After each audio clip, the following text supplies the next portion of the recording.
Welcome to today's 3-Minute Catechism Challenge. Refresh the knowledge of your Catholic faith with only a short commitment every day.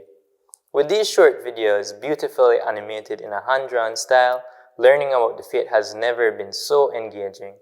This is a wonderful opportunity for parents to take on their godly responsibility to ensure that their children understand who He is.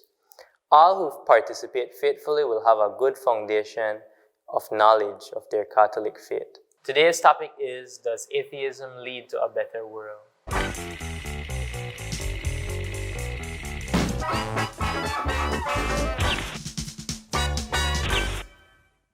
Does atheism lead to a better world? Atheists like to criticize religion. They call religion the root and cause of much evil in the world. But not only that, they are actually convinced that atheism will make people better. Are they right? Okay, if there is a God, then there is a moral standard that is over and above man. Man cannot change it. It is not in his power.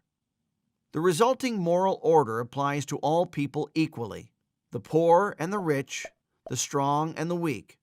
Of course, not everyone will live by this moral code, but good will always remain good and bad will always remain bad.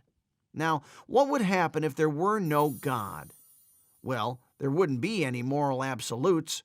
Right and wrong could be decided by man. By whom exactly? Well, by the most powerful.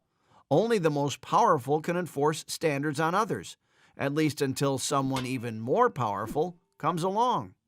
Of course, several weaker individuals may join forces to become even stronger, but the basic principle remains the same. Right and wrong would be determined by the strongest. And whatever is good today could be declared to be bad tomorrow, or vice versa. Now, it's no problem to grant to atheists that people living in this kind of system are not automatically bad or that they wouldn't get everything wrong. Because in the end, most people just want to lead a nice and happy life. And atheists may even try to set up some moral standards based on observations of nature. For example, that cooperation is a more useful strategy for survival than aggression. But, well, this really only works as long as someone more powerful doesn't happen to, disagree. But let's be honest. What is there that could serve as the basic and guiding principle of atheistic morality? Good is what is useful, or perhaps good is what is useful to mankind. Sounds good, but it doesn't really work. First of all, usefulness always poses the question, useful for whom? Because it is never the same for everyone. That attractive idea of cooperation can quickly dissolve into confrontation. And then what? Who should have things his way? Well, it'll probably be whoever's most powerful. He'll simply force his way. Second, the question of usefulness poses the question, useful for what? What will we consider useful, especially in light of the atheist's claim that the existence of man has no meaning? Who should decide what is useful? Again, for better or worse, it'll be the strongest.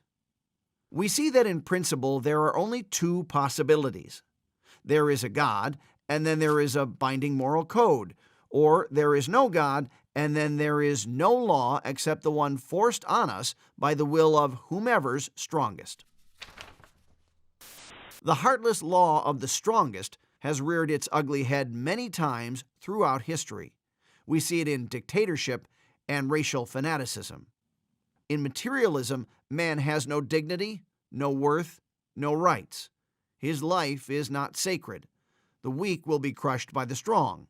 Race becomes everything, or class, or something else. Because there is no right, there is no wrong. There is only the sheer force of the will of the strong. And so, without God, man loses all humanity.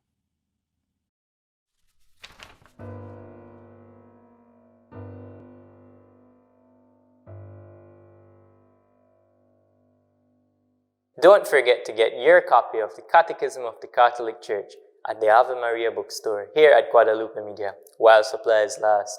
Useful for this challenge as well as Father Mike Schmidt's Catechism in a Year, starting in January 2023. Thank you for partaking in today's 3-Minute Catechism Challenge. We look forward to your comments and engagement in the discussion boards.